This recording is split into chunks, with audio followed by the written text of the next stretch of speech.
Hey guys, what's going on?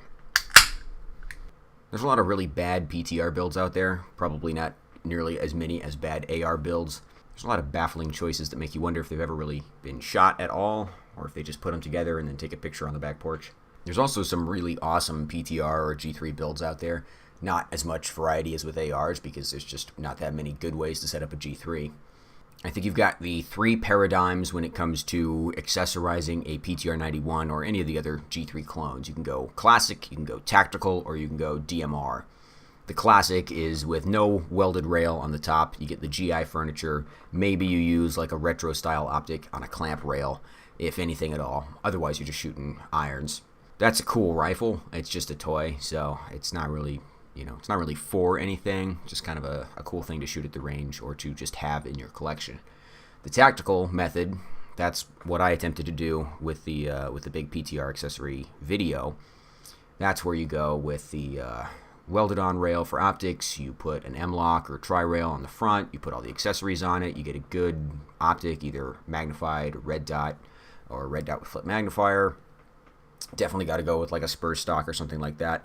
Downsides to that is that it's expensive, it's heavy, it's totally impractical. I mean, you can get all of those things onto a PTR, but you probably shouldn't do it.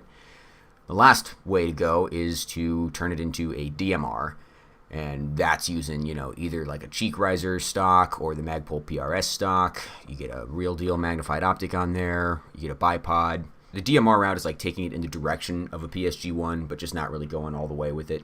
The builds that go for that DMR style are probably the best and the smartest builds out there. The only major downside is that a lot of PTRs just apparently are not that accurate.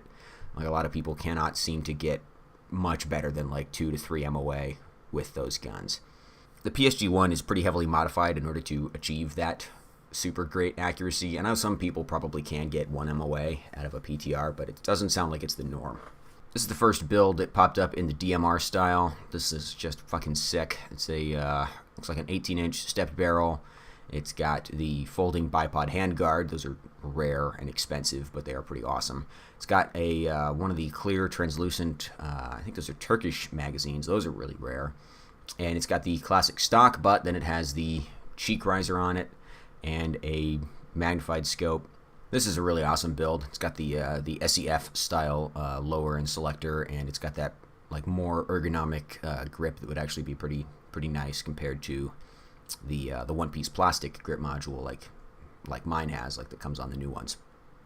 Up next is a really bad one from a different forum. This one's going for like the G3A3 style, so it's got the surplus collapsing stock on it. It's got the bipod handguard, which is pretty cool. But then it's just got this baffling choice of a high-mounted aim point with the collapsing stock. This is gonna have zero cheek weld of any kind. This has got to be the most miserable fucking gun to shoot. You could totally get a lower aim point mount as well, so it's kind of ridiculous that it's sitting so fucking high on that gun. Up next is another rifle in the DMR style. Just found this one on Gunbroker. Looks like it was listed a whole bunch of times. I don't think anybody's bought it yet.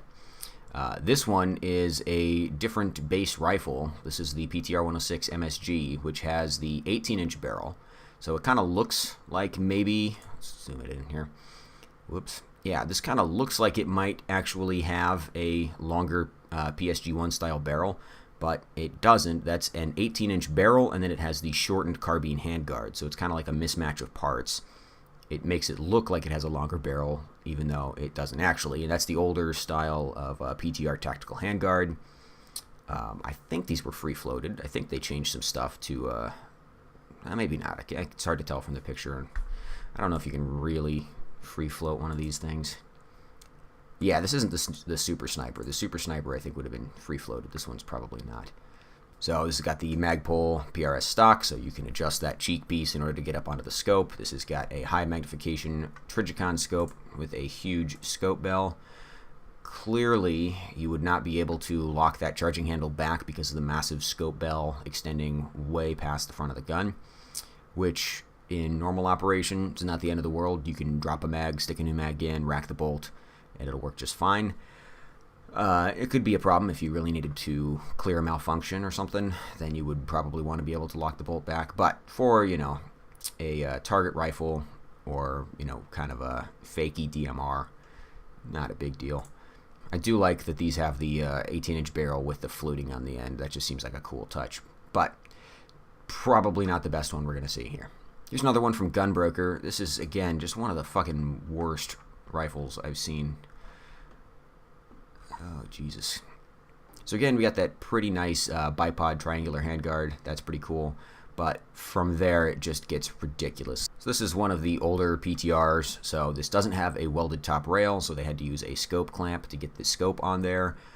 But then instead of putting a usable stock on it, it looks like they went for the AR buffer tube adapter and then put, what is this, is an HK MR223 stock, I guess? Like, no cheek weld at all. Like the stock is clearly designed to give you a really big, comfortable cheek weld with an AR type rifle, but you absolutely can't put your face on it if you're shooting with this thing. So yeah, you just have this miserable clavicle weld or some shit that's going on here.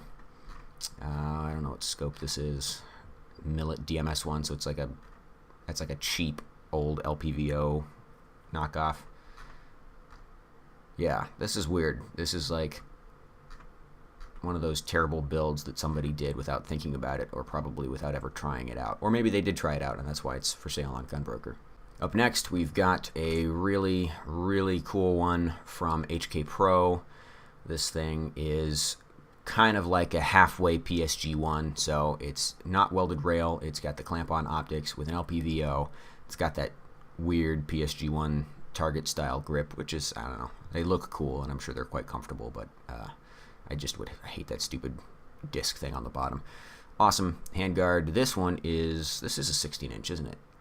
This one actually looks like it's the 18-inch barrel with the shortened handguard again. You can see there's not as much space in front of the charging handle like you would expect on the 18-inch with the full-length handguard.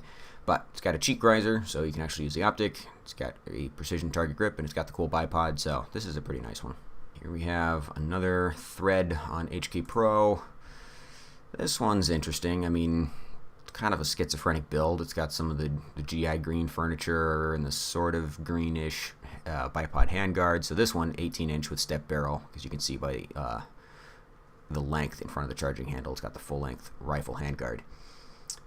Trijicon ACOG, kind of interesting choice on a clamp-on rail. It's got the carry handle, which is, I don't know, a cool attachment, I guess. Given how short the eye relief is on an ACOG, you kind of got to imagine that somebody is shooting with their nose right up against the receiver in order to actually get a sight picture through this thing. And that's not comfortable at all. The thing's just going to beat the shit out of your nose. There's another one in here, which looks a little more sensible. This is a Primary Arms 5X Prism. That also very short eye relief. And again, so given that short eye relief, I imagine that the nose is going to be right on here, which is doable, and with this cheek piece on the spur stock, it's a little bit better. But yeah, that's just not going to feel great. And this is, again, has the machine gun extended charging handle style, which is pretty badass. Old school PTR style tactical handguard. That's not bad. I just can't imagine this optic setup is all that usable. This is just one that I found on Google image search, so I have no idea where it came from, but it's one of the coolest looking PTR builds that I've seen. So this one's going for the full-on PSG-1 style. So tri-rail, it's got the extended charging handle, clamp-on optics mount with an LPVO. Still think that getting that clamp-on optics mount to go over the rear drum sight just turns this into a complete fucking disaster. But at least you've got the adjustable cheek piece on the Magpul stock. So, I mean, this has got to be adjusted all the way out, and it still could probably be a little bit better, but that's still really nice.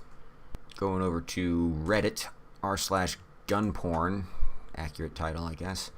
This is really sick. This is actually, like, basically a much smarter version of that previous build. So you got the cheek piece on there to get a nice eye weld with a real magnified optic, bipod handguard, everything else super clean, SEF lower with a slightly more comfortable targety grip. So yeah, that's awesome. That's cool looking. Back to Reddit, we've got a sort of tactical version of the PTR 91. This one's got the spur stock, which is great, Magpul lower, which is pretty great, M-lock with weird rail scales, but this is pretty smart. M-lock bipod, all the Magpul grip stuff, LPVO with probably solid eye relief so you can get your face on there and still see it. This is like a really nice hybrid between the DMR and the tactical style. I like that one a lot. If we go to our very favorite Peruvian backyard gardening forum, we can find a couple of other cool PTR builds. This one looks pretty awesome, although I still question how usable that magnifier is with the total lack of cheek weld, because it's still got GI style furniture, but it looks really goddamn cool. This one is another one of my favorites because it actually seems the most practical and well thought out. It's got the total ghetto electrical tape and padding chic riser on the original style stock, but hey, probably actually works a lot better than most of those other shitty builds that we've seen.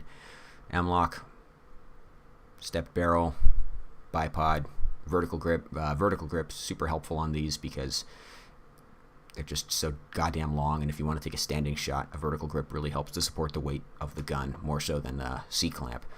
C-clamp's great for pushing a gun around quickly at close range, but not so great for stabilizing at long range. I like this one a lot because even though it doesn't look as clean as a lot of those other builds, you can tell that somebody actually shoots it and spent the time putting it together and actually figured out what would work for them. Here's another one of my favorite builds. This one looks like it was, again, put together by somebody who actually shoots. So it's got a Trijicon, is that an AccuPoint or something? It's a Trijicon LPVO, Magpul PRS stock with the cheek piece. Kind of a weird idiosyncratic choice of the grip module, but yeah, so this one has, I think this is the bull barrel with the PTR factory M-lock handguard, so M-lock accessories all over it. Clearly a good place to grip the gun. Bipod, forward sling swivel. QD looks like in the rear of the stock. So yeah, again, this is a smarter build that looks like somebody actually put it together so they could actually shoot this rifle. Anyhow, if you go and look on Google image search, you can find a lot of horrific abominations. Oh, like that right there. That's pretty bad. And you can enjoy for yourself all the really, really terrible ways that people have ruined PTRs over the years. All right, bye.